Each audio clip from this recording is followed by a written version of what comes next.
Bismillahirrahmanirrahim. Ya ayyuhalladzina amanu sabiru wa sabiru. Nah, ini akhir dari surat ketiga, surah Al-Imran. Wahai orang beriman, jadi yang dipanggil untuk sabar itu cuma yang beriman. Ya ayyuhalladzina amanu sabiru, wahai orang beriman, isbiru. Bersabarlah, bertahanlah.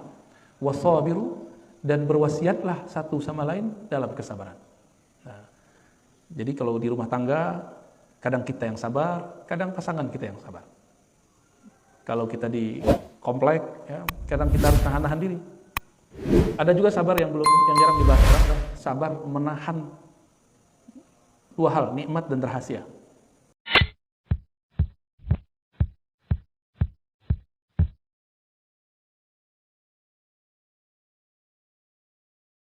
Terakhir kita membahas tentang ya Allah tertawa. Ketawa di sini tidak diartikan tertawa seperti makhluk. Orang tertawa, senyum berarti dia ridho. Maka ulama kita menerjemahkan Allah ridho, atau Allah merasa senang kepada dua orang masuk surga, yang salah satunya dulu pernah membunuh yang lain.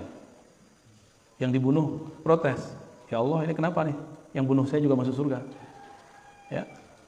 Nah, lalu dikatakan bahwa orang ini setelah membunuh kamu dia tobat, maka dia masuk surga bersamamu. Jadi nanti kita akan melihat ada orang-orang yang masuk surga terus dia protes, ya, kenapa musuh dia juga masuk surga, ya. Sekarang kita masuk ke bab as-sabar, ya, bab sabar. Sabar secara bahasa Arab itu artinya menahan, al-imsak. As-sabar, ya. Sabar itu banyak macamnya, tidak hanya musibah. Termasuk ngajar itu perlu kesabaran, ya. Ngurus masjid butuh kesabaran, ya. Ngurus RT, butuh kesabaran ya Pak RT, ya. Semuanya perlu kesabaran, ya. Ngaji juga butuh kesabaran. Orang kalau tidak sabar dalam belajar, nah maka dia pengen instan, pengen cepat. Salah satu ciri-ciri akhir zaman ini, orang tidak mau berguru, nggak mau datangin guru, maunya langsung. Jadi dulu Imam Syu'bah, dan sebelumnya ada lagi Imam Sya'bi, Amir Sya'bi mengatakan dulu ilmu ini cuma di dada ulama. Ketika ditulis, maka orang yang bisa membaca, ikut membaca apa yang dihafal oleh para ulama. Akhirnya orang yang bukan ulama berkomentar terhadap agama. Dan itu terjadi tambah parah, karena dulu cuma ada di tulisan. Dulu warakat, sekarang sudah masuk ke Google, YouTube. Jadi orang-orang yang cuma nonton YouTube itu sudah berani komentar dalam agama hari ini. Orang-orang yang cuma baca di Google lembaran-lembaran maya itu sudah berani nyala-nyalain ustadz, ya, sudah berani kemudian mengatakan wah ustadz itu sesat, padahal dia tidak mengerti apa-apa, ya. Nah itu terjadi. Ini zamannya adalah puncaknya, puncak dari kekhawatiran Imam Asy-Sya'bi. Mau gimana lagi, ini sudah takdirnya kita. Orang-orang yang tidak sabar, dia belajarnya lewat Google, lewat YouTube, sosial media. Kalau dulu lewat buku. Jadi dulu orang rajin baca buku aja tanpa guru, itu tercela. Sekarang cuma pakai postingan-postingan dari Google. Tidak sedikit orang yang baru-baru hijrah, baru ngaji, terus ngata-katain saya cukup dengan link-link yang dia baca. Oh, kamu baca no link ini. Link itu menukil kitab. Lah kitabnya saya sudah baca semua. Jadi kita senyum aja, kita nggak usah kemudian membalas, ya. Wa'arid anil jahilin. Allah mengatakan berpalinglah dari orang-orang yang jahil. Salah satu yang jahil seperti itu, nggak jahil adab, jahil sehingga tidak sabar, ya. Ciri-ciri orang yang tidak sabar itu gampang ingkar sebelum faham. Nah ini yang paling bahaya. Itulah ujian tertinggi Sayyidina Musa. Jadi Nabi Musa itu ketika dia diuji belajar dengan Nabiullah Khidir, ujian dia adalah ingkar. Jangan ingkar. Kata Nabi Khidir, kamu tidak akan sanggup. Kamu tidak akan sanggup untuk bersama aku, ya. Lantas ya, kamu tidak akan sanggup bersamaku. Itu ujian kesabaran. Nah, murid belajar sama guru, ketemu guru, polanya di luar yang diimajinasikan seorang murid. Bahwa murid membayangkan guru itu idealnya begini, begini. Nah, ini ujian kita nih. Kita kalau punya seorang guru, persepsi kita tentang guru, kiai, syekh, ustadz seperti ini. Ternyata nggak begitu. Kita masih berguru nggak sama dia? Kebanyakan orang nggak lolos. Ya, kita ini justru menganggap seorang guru itu seperti yang kita bayangkan. Jika berubah, kita nggak mau, dia bukan guru beneran nih. Nah, kalau begitu kita aja yang jadi guru, ya. Berarti kita punya standar sendiri, kita aja punya guru. Kita yang jadi guru, mereka nggak usah, mereka jadi muridnya. Jadi ada orang-orang yang berguru sesuai nafsunya, persepsinya. Bukanlah berguru sesuai dengan apa yang terjadi pada guru itu. Apapun yang terjadi pada guru itu kita ridho. Nah, kalau itu terjadi, lolos latihan Nabi Khidir. Ya. Nah, ada sabar juga, sabar dalam berumah tangga. Karena dalam Al-Quran itu dikatakan, sesungguhnya surat Taghabun, pasanganmu, ya, pasangan itu baik suami ke istri, itu istri ke suami. Sebagian dari pasangan dan anak-anakmu aduwwal lakum, dapat jadi musuh kamu. Benar ya? Makanya ada orang tengkar nggak? Dulu nikahnya indah-indah, tapi kemudian tengkar. Ya itu dia. Karena pasangan anak bisa jadi musuh. Ya. Kalau mampu sabar di situ, maka Allah mengatakan innallaha ma'as sabirin. Allah bersama orang yang sabar. Baik, di sini ada banyak ayat beliau sebutkan. Ada 1, 2, 3, 4, 5 ya, di bab ketiga. Lalu ada banyak hadis. Nah, kita ambil beberapa ayat. Allah berfirman, Bismillahirrahmanirrahim. Sebelumnya mari kita baca surah Al-Fatihah. Semoga Allah membuka pikiran kita semua, memberkahi pengarang kitab ini, dan menyampaikan salawat kita kepada baginda Rasul SAW. Al-Fatihah. Bismillahirrahmanirrahim. Ya Bismillahirrahmanirrahim. Ya ayyuhalladzina amanu sabiru wa sabiru. Nah, ini akhir dari surat ketiga, surah Al-Imran. Wahai orang beriman, jadi yang dipanggil untuk sabar itu cuma yang beriman. Ya ayyuhalladzina amanu sabiru, wahai orang beriman, isbiru, bersabarlah, bertahanlah. Wasabiru, dan berwasiatlah satu sama lain dalam kesabaran. Nah, jadi kalau di rumah tangga, kadang kita yang sabar, kadang pasangan kita yang sabar. Kalau kita di komplek, ya, kadang kita harus nahan-nahan diri. Ada juga sabar yang jarang dibahas orang, adalah sabar menahan dua hal, nikmat dan rahasia. Menahan untuk tidak posting nikmat yang kita dapat, habis dari mana posting. Itu kalau teman-temannya iri, ya selesai sudah, nanti dikomentarin macam-macam. Karena ada ungkapan kullu man'umin mahsud. Setiap orang yang dapat nikmat pasti kena hasad. Pasti ada yang hasad sama dia. Ya. Setiap orang-orang yang dapat nikmat pasti ada yang hasad. Jadi jangan sering-sering posting keluar kota, posting lagi di mall mana, nggak usah. Ya. Keluar negeri. Kalau orang lain biarin, orang lain yang posting kita biarin. Ya. Karena ada beberapa kawan itu nggak kuat ya melihat orang lain dapat nikmat, nyesek dadanya. Ya.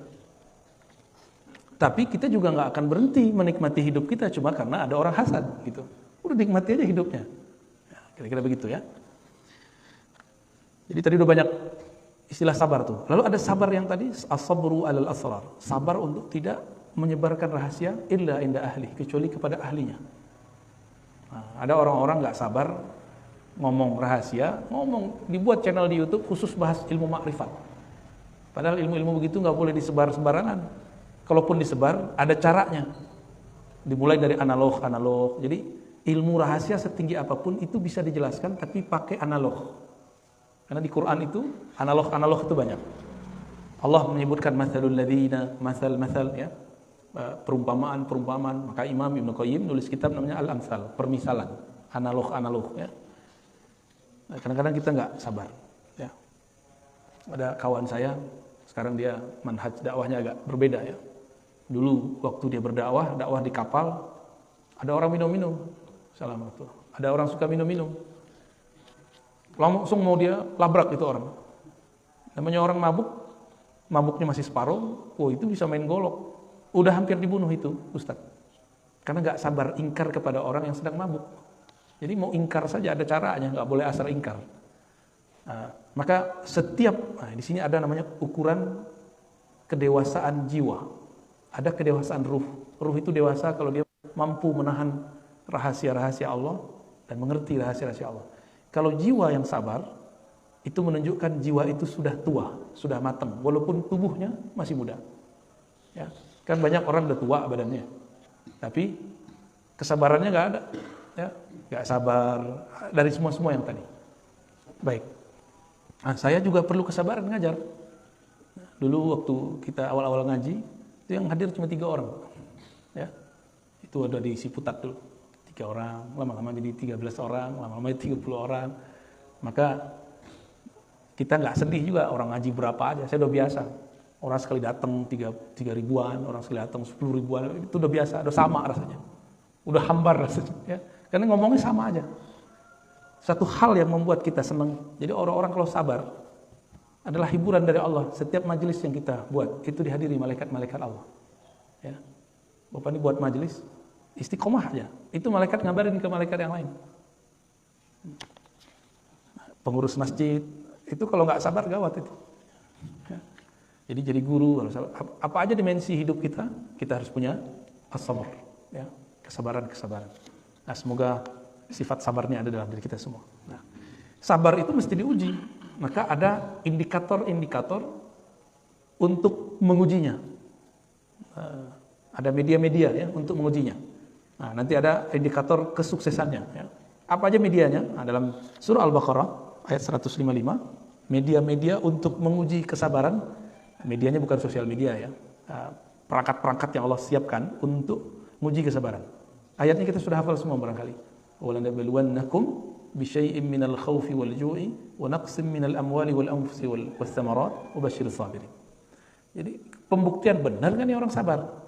Maka diberilah beberapa alat uji. Pertama, bisyai'in, kami akan nabluwannakum. Sungguh kami akan uji kamu. Jadi ini Allah ngomong pakai sungguh. Sungguhnya 2 kali, ada lam dan nun. Wala nabluwannakum. Lam pertama menunjukkan sungguh. Lalu nun di belakang menunjukkan kesungguhan. Berarti 2 kali. Sungguh benar kami akan menguji kamu dan selalu menguji kamu. Karena ini menggunakan kalimat dalam bahasa Arab disebut fi'lun mudhari', ya. Kata kerja yang aktif dan selalu berlaku. Sungguh kami akan selalu menguji kamu. Dengan apa? Bisyai'in. Syai'in itu dalam bahasa Arab sedikit saja. Bisyai'in minal khauf, sedikit saja dari khauf, rasa takut. Waktu pandemi ada rasa takut kan? Awal-awal pandemi kan Depok yang nomor 1 ya. Bener. Depok yang kena, yang tutup kompleknya di daerah Kalimantan. Kita baru dari Kalimantan, Pak. Malam tadi saya baru sampai. Yang tutup kompleks itu yang kena Depok, kan lucu. Ya itulah bisyai'in minal khauf. Nah, khauf ini disebarkan melalui berita-berita. Kata-kata orang. Galak bener itu dulu, ya. Kita ikut jaga-jaga dulu ya. Komplek kita paling ini, kalau komplek Pak RT Pengasinan aman nih, Pak Fahmi. Ya, santai-santai aja. Karena orangnya sudah dewasa ya. Tapi kalau di sini kan kompleknya newbie, Pak, ya. Komplek baru. Bisyai'in minal khauf. Nah, ini pelajaran ke depan, kalau kita nggak usah terlalu over menanggapi salah satu yang menakutkan. Ya. Bisa jadi ke depan virusnya bentuknya ada lagi. Dan saya sudah berkali-kali mengatakan, ini WHO ngomong bahwa virus ini ada 6, padahal virusnya waktu itu baru 1. Loh, kok dia tahu? Berarti dia dan yang buat virus udah kontak-kontakan tuh ya. Lu punya virus berapa gitu. Ujung-ujungnya ya bisnis. Tapi nggak ada perasaan tuh orang, nggak ada sisi kemanusiaan itu. Dan ini yang disebut kerusakan jawra, zulma, kerusakan yang di muka bumi yang itu rata. Nggak ada satu negara kecuali kena. Nggak ada, Pak, negara yang aman. Semuanya kena, minimal kena beritanya. Wal ju', lapar. Nah, ini berat ini. Ya. Saya masih ingat waktu pandemi itu sudah memuncak. Puncaknya bukan di angka pandemi, tapi di dompet. Apa kata kawan saya? Biarlah kami berperang dengan perut daripada berperang dengan virus. Virus biarin. Tapi kalau mau perut kami nggak kuat. Akhirnya keluar dari itu, semua penjagaan menjadi ditabrak semua. Tapi kasihan ya, itu benar-benar menegangkan saat-saat itu. Kita takut ketemu orang. Masjid ini masih ingat kita buat majelis ya waktu itu ya. Buat majelis tajwid. Saya sudah lama Pak nggak ngajar tajwid. Selama pandemi itu kita hidupkan masjid, waktu itu cuma berapa orang kita ngaji tajwid. Tapi belum beres saya udah kabur lagi. Maaf ya Pak ya. Nanti yang ngajar Ustadz Zain mana Ustadz Zain? Pulang kampung habis. Enggak, masih balik lagi. Alhamdulillah. Seharusnya beliau tuh yang ngajar tajwid. Masa kita semua yang ngajar, udah hadis kita yang ngajar, Quran kita ngajar.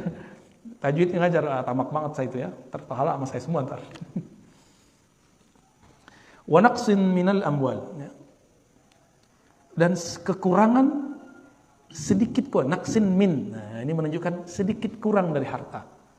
Selama pandemi, Masya Allah juga banyak orang yang tadinya gajinya wow ya, mobilnya wow, perumahannya wow, tapi semuanya kredit. Gaji hampir 100 juta, ada yang lebih.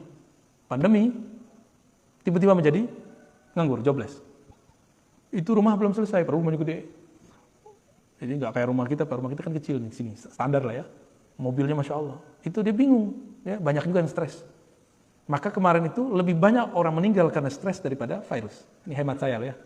Karena kita, teman-teman saya yang meninggal sebelum kena virus, tapi kebanyakan dia stres duluan. Gimana nggak stres? Orang udah sakit, satu ruangan sendiri. Stresnya itu. Wah itu lebih dahsyat stresnya. Kalau dia nggak belajar ilmu mengenal Allah, maka dia nggak tahu cara memanfaatkan kesepian itu. Ya, kalau saya dulu emang senang sepi-sepi, Pak.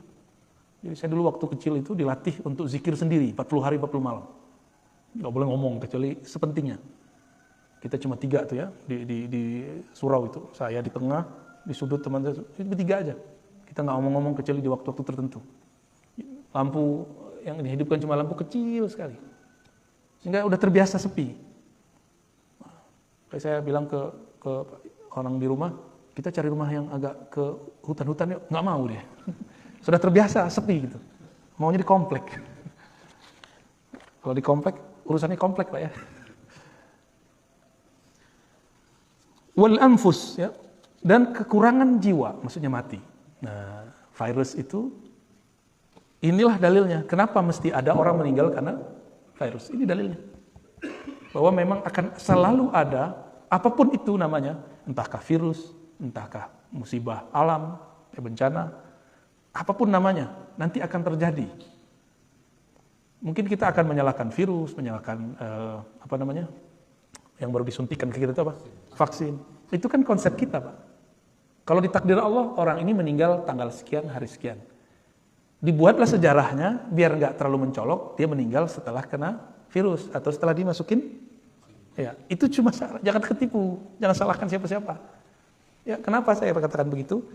Ada satu riwayat dalam riwayat Imam Qurtubi, riwayatnya menyebutkan malaikat maut yang dalam bahasa Ibrani disebut Israel, dalam bahasa Arab itu masih diperdebatkan namanya. Malaikat maut. Itu datang kepada Allah semacam demo. Ya Allah, jadi ternyata malaikat maut ini punya sisi yang lembut juga. Apa kata dia? Ya Allah, jika engkau membiarkanku mencabut nyawa makhlukmu, maka semua makhlukmu akan benci dan takut kepadaku. Terus gimana? Tenang, malaikat maut, kata Allah. Aku akan ciptakan asbab-asbab, sebab-sebab, kejadian-kejadian, yang dengan kejadian itu, orang terlihat dia meninggal setelah kejadian itu, padahal itu kerjaan kamu. Ini malaikat maut setiap hari mandang kita, Pak. Bapak dipandang semua, setiap hari. Kalau dia berkedip, mati kita. Gampang sekali bagi malaikat maut untuk mematikan kita. Dia sudah punya tanggalnya semua. Tanggalnya, detiknya. Ya, jadi kalau ada kawan kita meninggal karena virus, bukan karena virus itu yang membunuh dia. Banyak kok orang kena virus di luar sana, nggak mati-mati kok. Ya. Kawan kita tiap kali ada virus ini detikanya, kena terus Pak. Nggak mati-mati. Positif terus dia. Nggak mati-mati. Karena emang takdir dia belum mati dengan virus itu. Mungkin dia mati nanti. Ini wanaksin minal amwal. Tapi orang kan nggak sabar. Orang kemudian menyalahkan ini, menyalahkan itu. Ya. Wathamarat. Nanti akan ada juga ujian paceklik. Kurangnya buah-buahan. Kurangnya bahan makanan. Nanti orang nggak akan sabar. Ya. Berarti ada berapa perangkat-perangkat alat uji kesabaran. 1, khauf, itu psikis. Ju, fisik, lapar. Harta berkurang, berarti fisik. Materi, al-anfus, juga fisik, manusia. Jadi ujian terberat itu justru psikologi. Ya, psikologi kita yang dihancurin. Maka dimulai dengan kata khauf. Lapar nomor 2. Maka hati-hati konsumsi berita. Alhamdulillah saya sudah nggak nonton berita, Pak. Kalau orang ngasih tahu, kamu udah lihat belum berita ini? Baru kita cari di YouTube. Jadi saya nonton berita itu lah YouTube. Jadi nggak mau membuat kita terpapar setiap hari dengerin berita. Itu kan konyol orang hidup hari ini. Ya, menurut saya itu kekonyolan. Untuk apa dia dengerin sesuatu yang nggak penting dia dengerin? Kan buang-buang memori. Ngapain nggak dengerin Quran aja, dengerin ngaji aja. Ya. Kan sama aja kan dapat berita. Ini berita dari Allah, ini berita dari makhluk. Pilih mana? Ya. Alhamdulillah kayak dunia ini lebih nyaman. Jadi waktu pandemi lagi ramai saya nggak mau dengerin. Makanya kita waktu itu udah hidupin masjid ya. Sama beliau nih kita hidupin masjid. Ya. Orang-orang bahlul sekomplek kan. Orang pernah takut kita buat majelis di sini ya. Ada berapa orang itu, Pak? Ya? 5 orang ya. Ini beliau nih. Pak mantan RT kita. Juga sama. Ya, ada satu lagi yang Pak Guru mana nih Pak Guru nih? Pak Rohman. Nah, itu dulu kita bareng-bareng betul. Ya, ini akan terjadi terus. Jadi jangan dikira ini cuma terjadi di masa lalu. Besok terus, Pak. Jadi bukan karena WHO yang ngomong. Jadi saya tadi menggambarkan begitu, bukan berarti saya benci juga sama WHO, enggak. WHO itu dan teman-teman dia, teman-teman gelapnya dia itu. Ya, ini bagian dari realnya. Ini ayat tertulisnya, Amerika itu ayat nyatanya. Nyatanya memang ada begitu. Ya. Dan syukurnya orang Indonesia ini kan makhluk paling santai sealam semesta, Pak. Bukan sedunia, sealam semesta. Langit aja tegang, Pak. Di sini santai aja. Paling santai, alhamdulillah. Ya, jadi kita ini punya habit kesantaian yang di atas rata-rata. Kawan-kawan kita di Singapura aja, itu mereka sangat disiplin. Disiplin itu bagus, tapi terlalu disiplin tegang juga ya. Kita ini ya jujur aja, kita kan nggak disiplin. Benar nggak? Tapi kita hidup itu justru dari ketidakdisiplinan itu, Pak. Ya. Maka mohon maaf, saya tidak suka membandingkan negara kita dengan negara jiran, dengan negara Amerika, Prancis, Jerman, saya nggak suka. Kemajuan kita justru dalam kesantaian itu. Jadi jangan kemudian mengatakan, oh Indonesia ini begini ya. Ya, kamu nggak tahu, inilah power of Indonesia, Indonesian power lah ya, al-quwah, al-Indonesia. Kekuatan orang Indonesia itu di santainya. Bapak coba lihat orang Indonesia jalan. Lihat orang jiran jalan, beda Pak kita jalannya. Benar nggak? Maka sekarang muncullah istilah kaum rebahan. Waduh, Masya Allah, itu kan bahasa lain dari kesantaian. Dan saya menikmati itu ya. Tapi sesantai-santainya, dia harus punya waktu serius. Nah, kita serius tuh nggak usah tunjukin amat ke orang ya. Saya masa-masa serius saya sudah lewat. Itu masa-masa kuliah. Kita kuliah, saya sangat serius. Saya kalau nggak perlu, saya nggak temenan. Jadi saya temenan cuma sama orang-orang yang menurut saya perlu.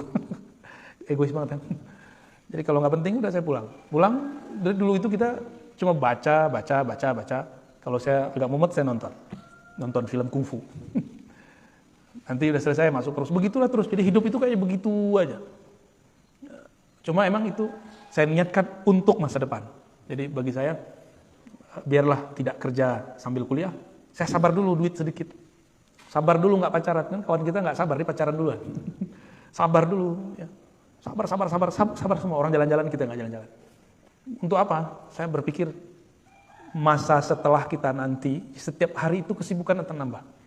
Mumpung masih jomblo, belum ada tanggungan, kita latih. Dan alhamdulillah, ini waktu saya membaca sudah hampir nggak ada sekarang. Tapi alhamdulillah kalau ngajar nggak perlu persiapan lah. Karena yang mau kita ajarin itu yang dulu kita baca semua. Dan saya nggak tahu itu Pak, yang saya baca itu dulu, membaca aja. Di kampus sendiri misalnya, karena kesabaran itu, kita diminta mengajar satu materi, dan itu bukan jurusan saya. Tapi saya ingat saya dulu pernah baca 2 kitab tentang materi itu, dan itu cukup untuk bahan ngajar. 2 kitab. 2 kitab tuh setebal ini Pak. Kalau udah ini kan udah aman tuh, taruh di kepala kan lumayan. Nah, kalau orang sabar, kesabaran menempa otak, kesabaran orang kalau kita latihan fisik. Kalau orang yang latihan fisik, yang fitness itu, dia kalau nggak sabar, sakitnya tuh. Pegel-pegel Pak. Kita pernah latihan fisik lumayan lama juga, itu sakit badan. Ngangkat berat. Kenapa dia mau sabar? Karena dia melihat ada foto atau melihat ada orang, tubuhnya six pack. Saya mau kayak gitu. Dia sabar dengan rasa sakit itu. Maka hari ini dia hanya sanggup 10 kali ngangkat, besok dia sanggup 20 kali ngangkat. Besok dia sanggup 30 kali ngangkat. Inilah hakikat sabar. Orang kalau diuji sekarang 5, nanti diuji 10 bagi dia biasa. Begitulah terus. Nanti kalau sudah 100 kali ujian, melihat yang di belakang baru diuji 3 udah melempem, dia ketawa aja. Baru segitu. Ya. Kalau sekarang ujian saya, ujian ngantuk Pak. Ngantuknya nggak susah datang, bukan gampang ngantuk, susah tidur. Tapi alhamdulillah kalau udah capek-capek banget baru tidur. Malam ini termasuk pulas tidurnya. Kita setiap minggu itu keluar. Saya paling-paling cuma dapat 1 jam, 2 jam. Mau tidurnya nggak bisa. Jadi ternyata orang tidur itu harus rileks. Nah, ketemu lo polanya. Oh, harus rileks. Dalam rileks itu kita bisa tidur walaupun cuma beberapa saat.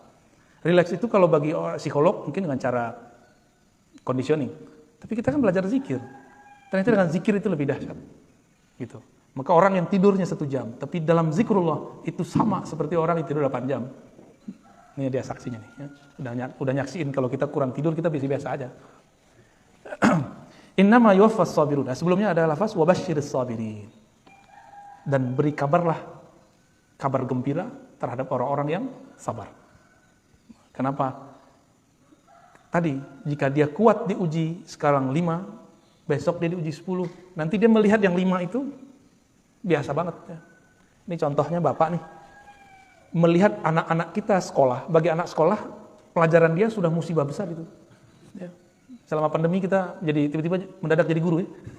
Nggak pernah kuliah keguruan, tiba-tiba jadi guru. Benar nggak? Makanya marah mulu. Marah mulu anak. Guru aja marah Pak, tapi kita ini marahnya berlebihan. Makanya saya memilih untuk tidak ngajar anak saya. Ya. Kita serahin ke ahlinya. Walaupun saya seorang guru, tapi kan saya bukan guru anak kecil. Saya guru mahasiswa. Kalau guru mahasiswa kan kita bisa ngobrol. Anak kecil gimana mau ngobrol? Nah, karena kita, wah ini nggak benar ini. Kok kita memarahin anak sendiri dengan cara yang tidak benar? Tapi kita melihat, iya pelajaran anak kecil itu kan ringan bagi kita, benar nggak? Nah, kenapa orang tua bisa marah ke anaknya waktu ngajar? Karena dia punya pandangan, ini kan mudah, kok anakku nggak bisa paham? Nah, dia memaksakan kemudahan dia pada kemudahan anak. Berarti dia nggak menerima realita. Kalau anaknya masih anak-anak, jangan hukumi anak itu dengan hukum anak remaja atau dewasa. Jadi kalau nggak sanggup ngajar anak, serahin ke orang, ya, serahin ke guru. Wabasyiris sabirin, beri kabar gembira lah orang-orang yang sabar. Orang sabar ini pasti dapat farhan nanti, kebahagiaan. Innama yuwaffas sabiruna ajrahum bighairi hisab. Surat Az-Zumar ayat 10. Orang-orang yang sabar itu akan disempurnakan ajrahum. Balasan mereka, reward bagi mereka bighairi hisab, unlimited. Unlimited, tanpa ada lagi hitungannya. Jadi kalau orang sedekah ngasih 1 dapat 10. Ikhlas sedikit 700. Ikhlas bener. Nah, itu. Ikhlas terlalu ikhlas, puncak ikhlas itu sama dengan sabar. Itu unlimited. Jadi kenapa ada orang-orang kafir, non-muslim, dia dapat keberkahan dari usahanya? Karena dia mau memberikan promo. Promo itu kan bagian dari memberi. 1 dia memberi, dia dapat 10. Itu kaedahnya. Jadi siapa saja di muka bumi ini yang memberi, bakar duit istilahnya. Ya, maka dia akan dapat 10 kali kelipatan keberkahan. Mukmin ataupun kafir, sama. Karena itu dalam bab rahmaniyah Allah. Allah ini kan ada rahman, ada rahim sifatnya. Rahman untuk semua makhluk. Nah, mereka itu dapat rahmannya. Maka dia promo. Orang kita yang muslim kan enggak. Barang bagus tapi enggak pernah promo. Akhirnya enggak laku-laku. Begitu juga dalam hal-hal beragama ya. Innama yuwaffas sabiruna ajrahum bighairi hisab. Dulu saya dilatih oleh guru saya untuk zikir awalnya 1000. Terus beliau perintahkan 5000. Terus perintahin 11.000. Terakhir 70.000. Habis itu beliau bilang, udah sekarang mau bebas, mau zikir berapa aja boleh. Jadi ternyata angka-angka ini cuma latihan. Udah zikir, pernah ngitung zikir nggak Pak? Nabi kan ngajarin 33, 100, 70 ya. Itu kan latihan-latihan semua. Pagi 100 itu 1 zikir. Kalau kalimatnya ada 5, ada 500. Berarti 500 kali kita melatih. Kalau kalimatnya 10, udah 1000. 1000 kali kita menyebut nama Allah. Ternyata latihan-latihan ini dilakukan oleh istri-istri Nabi. Juwairiyah, Sofiyah, sahabat Nabi, Abu Hurairah. Itu mereka punya alat tasbih untuk latihan zikir. Cuma sekarang orang udah jelas riwayatnya begitu, mereka kemudian karena dari awal sudah anti tasbih, akhirnya mengharamkan itu dan sibuk di situ. Padahal intinya zikir, bukan di tasbih, nggak pakai alat tasbihnya. Jadi kita kadang-kadang gagal fokus. Ya, yang penting itu zikir, masalah cara itu terserah. Boleh pakai tangan, boleh pakai biji, karena itu ditunjukkan semuanya dalam hadis Nabi. Ya. Adapun orang yang melarang, dia salah terjemah riwayatnya. Di riwayat itu kan Nabi ngomong, maukah engkau aku tunjukkan yang lebih afdol daripada menghitung pakai tasbih, pakai alat biji? Aku tunjukkan yang lebih afdol. Nabi nggak bilang, itu tidak benar, kamu nggak boleh pakai biji tasbih. Enggak, Nabi cuma mengatakan yang lebih afdol. Maka muncullah kalam, tadinya sahabat Nabi baca subhanallah bihamdi, subhanallahil azim. Itu zikirnya. Dibaca oleh beliau, istri Nabi Juwairiyah dan Sofiyah 4000. Jadi bijinya 4.000. Itu biji ditumpuk 4.000, Pak. Dulu kan belum ada, belum digabung pakai tali dulu. Jadi belum ini subhanallah, bihamdihi, subhanallah, 4.000 biji tasbih. Ternyata dalam ilmu zikir, jadi ilmu zikir ini beda dengan ilmu fikih. Ilmu zikirnya ada kurikulumnya. Kurikulum pertama menghitung. Hitung dulu, sabar nggak hitung. Setelah istri beliau matang dalam menghitung, maka beliau mengajarkan kurikulum berikut yang lebih tinggi daripada menghitung. Nih zikirnya. Subhanallah bihamdihi ada khalqihi wa zinata arsyihi wa midada kalimatihi. Engkau jika baca ini sama dengan zikir 4.000. Jadi dalam bab tentang keilmuan zikir, ada satu zikir kelipatan 4.000. Jadi saya ngitungnya satu lafaz ini sama dengan 4.000, bahkan lebih. Tapi sebelum sampai ke situ, kita harus ngerti dulu, harus jalanin dulu yang ini. Gitu. Kami dulu dapat tugas meneliti hadis. Kalau sekarang, kalau tahu caranya Pak, meneliti hadis cukup pakai Google. Di Google itu nggak selamanya juga jelek ya. Ya, kalau bagi saya peneliti, itu hadis-hadis, itu kita teliti. Awal-awal saya dulu belajar meneliti hadis, itu manual. Masuk ke perpus, cari pengarangnya, kumpulkan 10 kitab. Kita cari, satu-satu, manual. Dan itu nikmatnya bukan main. Kesabaran mencari itu, nggak tahu, ada, apa istilahnya, kalau orang bahagia itu, hormon endorfin, apa namanya? Ya, tiba-tiba itu terasa, ada kecanduan di situ. Jadi orang olahraga, itu kan badannya kemudian mengeluarkan hormon itu, hormon bahagia. Sama dengan orang berlelah-ria dalam bekerja, berpayah-payah dalam meneliti, dia akan mencoba merasakan itu. Lalu kami baru menggunakan aplikasi. Dulu belum ada di Google, belum banyak. Pakai aplikasi. Terakhir sekarang aplikasi itu udah masuk ke Google, Play Store segala macam. Tinggal search langsung keluar. Kalau nggak tahu kaidah awal, kita nggak bisa mengetahui ini hadis gimana. Karena di Google banyak sekali. Sama kayak orang ahli saham melihat yang itu dia ngerti kan, nah, pasang nih, kan gitu. Kami juga gitu Pak. Kalau sudah mengerti manualnya, yang ini kita tahu, ini hadis ini sahih ini nggak sahih. Cuma sekali lihat cukup. Seperti dokter yang mengerti medical check up. Kalau kita ngelihat hasil medical check up, ngerti nggak? Nggak ngerti. Tapi kalau dokter, oh kamu jantungnya masalah. Kayak dukun aja dia. Ya. Kalau orang Cina dulu kan pegang tangan. Oh ini livernya masalah nih. Jadi medical check up-nya beda-beda cara. Sama, orang yang sudah belajar sabar dalam alat-alat yang manual ini, dia akan mudah mendapatkan yang itu. Ini yang disebut wabasyiris sabirin. Beri kabar gembira orang-orang yang sabar. Lalu ada ayat walaman, ini belum masuk hadis nih ya. Walaman sabara wa ghafara inna dzalika lamin azmil umur. Dan sungguh orang yang sabar wa ghafara. Ghafara ini mengampuni. Allah itu kan ghafur. Nah, inilah ayat yang mengajarkan Allah itu punya nama Sabur, Ghafur, Sabur penyabar, Ghafur pengampun. Lalu dijadikan kata kerja, ini dia. Jadi Allah itu nyuruh kita meniru sifat-sifat dan namanya yang pantas ditiru. Nah, di sini ada dua yang ditiru, sabar dan ghafar. Allah itu menyebut dirinya Sabur. Maksud Allah penyabar itu apa? Allah setiap hari dikhianati, Allah setiap hari ada orang yang kurang ajar sama Allah banyak nggak? Tiap hari. Allah sabar nggak? Allah sabar. Masa kita nggak sabar? Ya, maka kita ini kalau ada orang kurang ajar sama kita, jangan langsung tanggapin. Ya. Biasa aja Pak, santai aja. Ya. Ada orang ngata-ngatain kita. Oh kalau sekarang ngata-ngatainnya, kalau Bapak sudah masuk YouTube, di YouTube dan orang ngata-ngatain kita. Kalau Bapak masuk Facebook, di Facebook orang ngata-ngatain kita. Kalau udah masuk TikTok, di TikTok tuh. Cuma TikTok ini kan sudah ada yang kata-kata kasar dihilangin. Ya, kata-kata ekstremis itu dihilangin. Cuma yang jorok-jorok masih banyak. Nah, kalau Bapak masuk Instagram, di Instagram orang ngata-ngatain. Itu udah biasa, cuma beda alam. Ini kan ini zamannya. Orang jalan-jalan kemana, ke luar negeri, sama tetangga sini gak kenal. Ini gak? Punya teman banyak di alam maya. Ngobrol sama tetangga gak pernah. Kita masih ngobrol PPR ini. Alhamdulillah. Aneh, ini zaman aneh udah. Maka kesantaian ini harus dijaga Pak. Ya. Ya. Selamat hidup santai. Masa depan cerah. Inna dzalika lamin azmil umur. Orang yang suka sabar lalu memaafkan. Nah, memaafkan, memberi ampun itu kan karena santai. Udah santai aja begitu. Orang ini punya azmil umur. Dia punya inti-inti dari suatu urusan. Maka Nabi ulul azmi sifatnya dua. Sabara, ghafara. Sabar dan memaafkan. Jadi enggak ada Nabi ulul azmi kecuali dia dapat dua ini. Nabi Nuh 950 tahun, Pak. Yang ngaji itu cuma beberapa orang sama beliau. Ya. Jadi saya kalau di komplek orang ngaji segini, saya udah bersyukur bener udah. Ya. Karena Nabi Nuh, Masya Allah. Ya. Tapi namanya harum kan sampai sekarang. Kalau ujian ustadz itu Pak, di luar rame, di sini enggak, makan hati. Nah, tapi karena saya sudah biasa sepi dari dulu, itu biasa aja. Ya. Dulu yang ikut cuma 1, 2, 3 kita baca dulu. Ini biasa aja udah. Maka orang kalau langsung terkenal itu bahaya.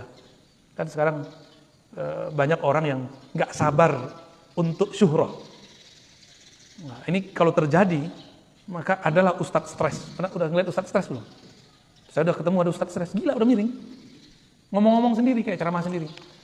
Pengen terkenal, posting sendiri. Ya, nge-like sendiri. Lah nggak ada yang like. Paling teman dia aja, ponakan dia. Kita itu nggak usah berpikir ke sana. Kita itu berpikir apa yang bisa kita buat. Nah, mau sabar di situ, maka disebut punya azam. Nah, Nabi Nuh itu disebut Nabi Ulul Azmi karena dia nahan itu 900-an tahun. Ya. Kita baru punya anak berapa tahun udah menghardik-hardik anak aja ya. Baru punya istri berapa tahun udah bilang istri durhaka.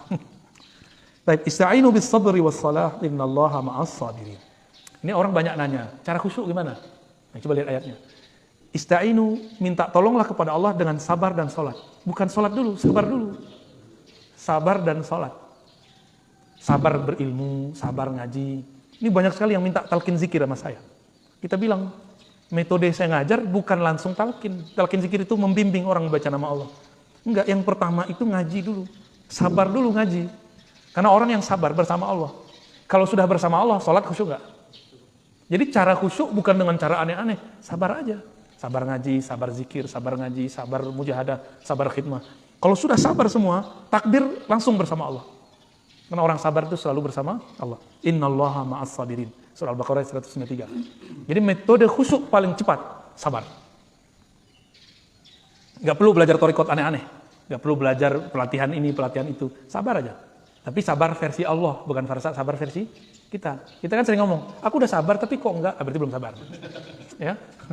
Orang sabar nggak ada ngomong begitu. Terakhir, berarti kita baru nyampe di ayatnya, tapi ini ayatnya sudah dahsyat ya. Walanabluwannakum, sungguh benar-benar kami akan selalu menguji kamu. Hatta na'lamal mujahidina minkum wassabirin. Sehingga kami mengetahui na'lam, kalimatnya pakai na, kami di situ sebenarnya bukanlah Allah semata, tapi malaikat, wali-wali Allah, nabi-nabi Allah tahu kalau kamu ini pejuang atau orang-orang yang sabar. Ya. Mumpung belum perang, ini kan belum perang Pak. Nanti itu perang itu urusannya urusan perut. Negara sama negara bisa invasi nanti. Asbabnya bisa virus, disebar, segala macam. Makanya kita udah melihat gejolak itu sudah mulai muncul. Dan negara-negara yang sudah mulai sadar, mereka baca prediksi yang bagus, mereka sudah bisa mempersiapkan militernya. Walaupun tukang komentar ya, yang ada di YouTube, sosial media mengatakan sekarang perangnya perang opini, enggak, nanti bakal ada perang fisik. Dan itu Nabi yang ngabarkan. Nabi yang ngabarkan akan ada perang fisik. Ya, jangankan itu ya. Kita aja kalau berperang sama perut, mau perang dengan ini kan kita milih perang dengan perut. Ya, mau tonjokan orang sekarang berani. Nah, di dalam Al-Qur'an dikatakan sungguh kami akan selalu menguji kamu. Sehingga para nabi, para wali, para malaikat tahu siapa di antara kita yang pejuang, mujahidin, siapa di antara kita yang sabirin. Ya, mujahid artinya orang-orang yang berjuang. Berjuang sekarang itu beda dengan berjuang nanti. Orang yang sabar perjuangannya sekarang, dia lebih afdol daripada orang yang sabar nanti. Sama dengan orang yang hijrah sebelum Fatu Mekah, dengan orang yang hijrah setelah Fatu Mekah. Fatu Mekah ini kan penaklukan Mekah tahun 8 Hijriah. Itu beda. Nah, orang-orang yang sudah mulai sadar sekarang ini, itu beda dengan sadar ketika nanti sudah mulai kacau. Ya. Nah, mumpung belum ada paceklik yang panjang. Kalau kata ahli ekonomi, kata ahli bahan bakar, 2030 bensin habis. Kata orang bisnis biasa, untuk memajukan mobil listrik. Ya, kata orang bisnis. Tapi ini real Pak. Ini real. Hitung-hitungan ahli pengamat tentang kekuatan bahan bakar di dunia, itu belum ketemu lagi lumbung-lumbung baru yang bisa mengcover 50 tahun ke depan. Ini kuatnya semua negara paling 10 atau 15 tahun ke depan. Jadi 2030 bacaan mereka bensin habis. Maka mobil-mobil nanti pakai listrik. Itu kan bahasa mereka. Kalau dalam bahasa agama lain. 2030 barangkali itu adalah awal dari hidup manual kembali. Ini versi saya, Pak. Nggak tahu kalau yang sahihnya ya. Ini kan versi kita membaca gejala-gejala alam. Ya. Ini bukan berarti bahan bakar habis begitu saja. Efeknya besar. Maka mulai sekarang, mulai latihan kesabaran. Yang pernah hidup di masa kecilnya manual, nanti akan mengalami itu lagi. Dulu masa kecil merasa hidup itu panjang, Pak. Kenapa panjang? Karena semua yang kita lakukan manual, rigid. Sekarang kenapa terasa panjang, cepat? Karena semua orang sibuk. Semua kita ini sibuk dengan handphone sekarang. Jadi tidak ada hari tanpa handphone. Itu Allah cemburu itu. Karena Allah punya Quran. Qurannya jarang dipegang.